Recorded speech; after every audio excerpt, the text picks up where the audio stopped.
جیسا کہ رمضان المبارک کا مہینہ ہے تو کچھ اہم معلومات صدقۃ الفطر کے بارے میں بھی ہو جانی چاہیے۔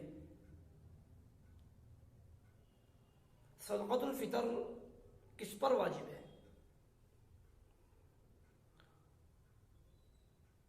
اس کو سمجھنے کے لیے ہمیں کچھ چیزیں سمجھنی پڑیں گی۔ مثلا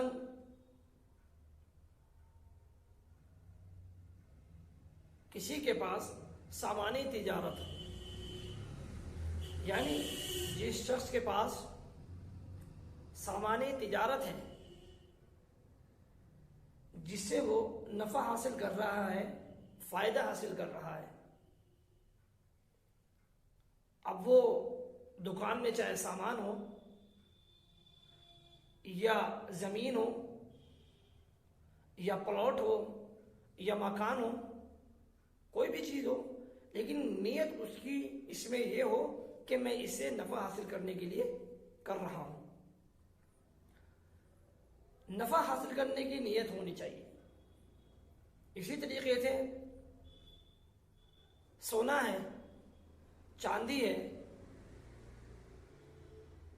اور اسی طریقے سے ضرورت سے زائد سامان ہے، یعنی کچھ سامان ہے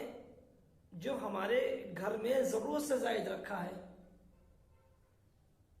وہ استعمال ہی نہیں ہوا، ضرورت سے زیادہ ہمارے گھر میں کوئی سامان رکھا ہے، نہ تو ہم نے اس کو استعمال کرنے کی سوچی اور نہ ہی وہ استعمال ہوا ہے، بس رکھا ہے۔ تو ان تمام شکلوں میں اگر ان تمام چیزوں کی قیمت 52.5 تولہ چاندی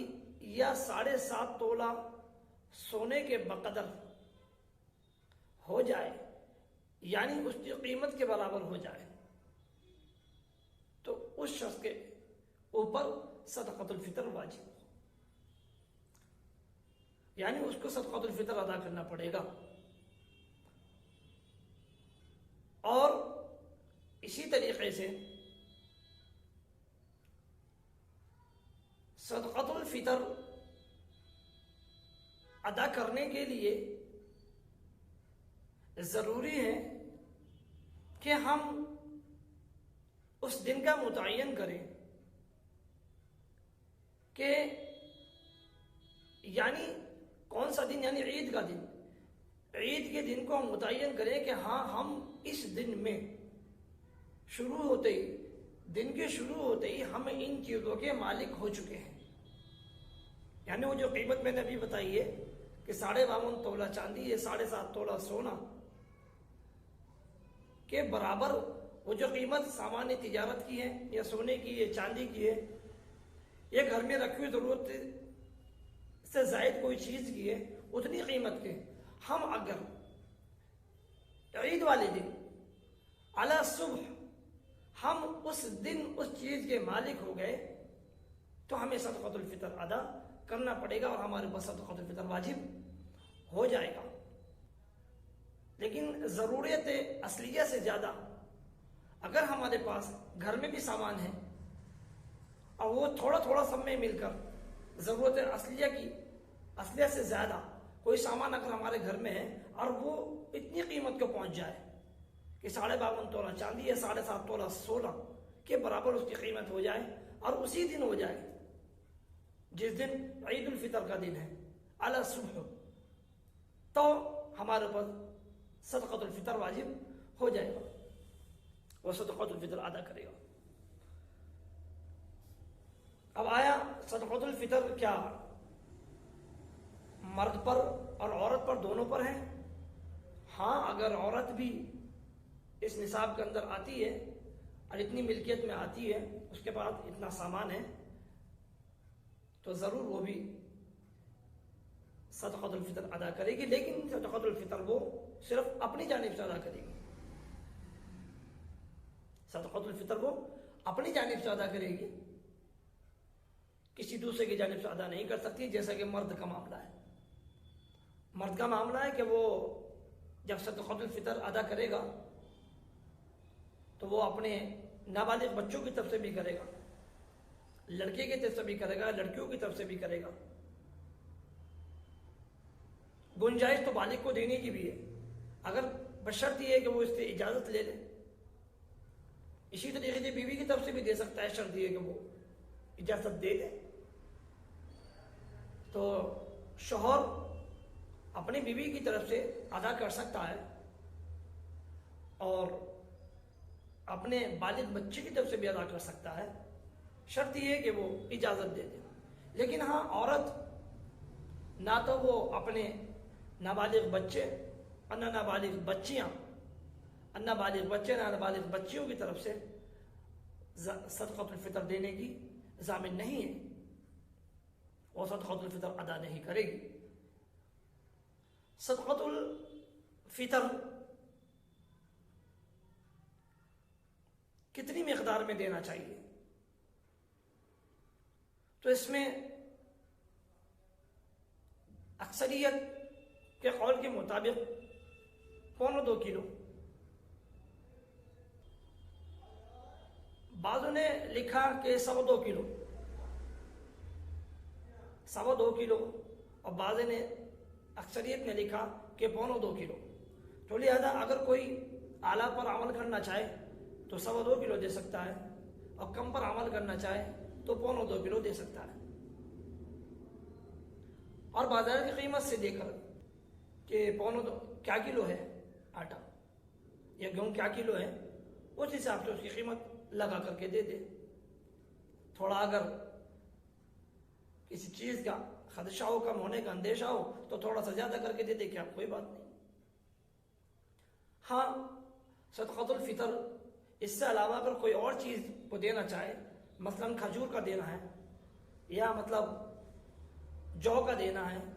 یا کشمش سے دینا ہے، یا 1-2 چیز اور ہیں ان سے دینا ہے، تو اس کے لیے ضروری ہے کہ ہم نے جو صدقۃ الفطر کی جو ہم نے پیسے لگائے یا مقدار متعین کری 2.25 کلو کی، اب جتنے اس کے 2.25 کلو کے پیسے ہیں اس سے ڈبل کیا جائے گا، اس سے ڈبل دے دے۔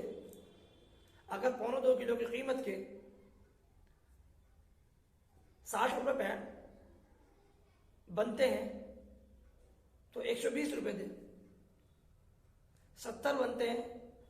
تو 140 روپے دے۔ اسی طریقے سے اگر ہم 2.25 کلو کی نیت سے کرنا چاہتے ہیں تو 4.5 کلو کے پیسے دیں۔ تو بعض علماء نے لکھا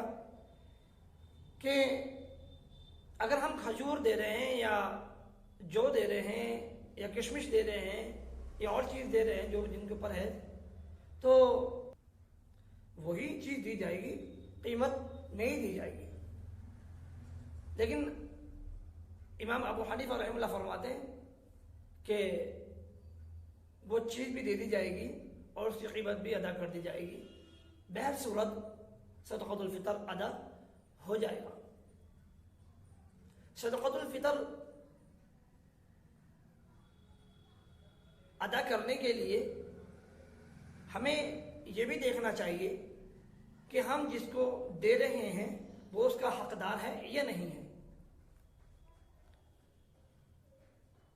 تو جس کے اوپر زکوٰۃ دینی واجب، جس کے اوپر صدقۃ الفطر دینا واجب ہو گیا، جو صاحب نصاب کو پہنچ گیا، اس کو صدقۃ الفطر نہیں دینا چاہیے کیونکہ وہ اس کا حقدار نہیں ہے۔ عموماً زیادہ تر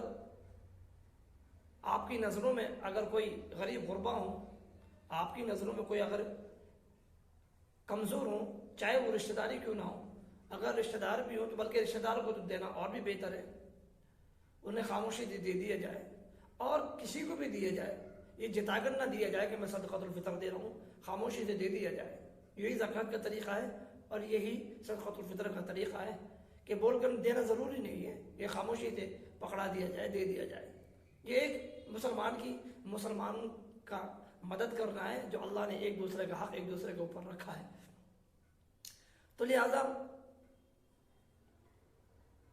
مدرسوں کے اندر دے دیا جائے. ہاں البتہ مساجد کے اندر، مسجدوں کے اندر یہ پیسہ نہیں لگے گا. صدقۃ الفطر وغیرہ یا زکوٰۃ کا دینا، صدقۃ الفطر کا دینا مسجد کے اندر نہیں ہے. مدرسوں کے اندر بچے پڑھتے ہیں، باہر کے بچے ہوتے ہیں، غریب مسکین ہوتے ہیں، ان کا خرچہ ہوتا ہے، تو لہذا مدرسے کے اندر لگ جائے گا. یا کوئی تمہاری نظروں کے اندر کوئی آس پاس میں جس کو تم حقدار سمجھتے ہو ان کو دے دیا جائے. تو لہذا اس چیز کا خیال رکھیں کہ جس کا حق ہے اسی کے پاس جائے.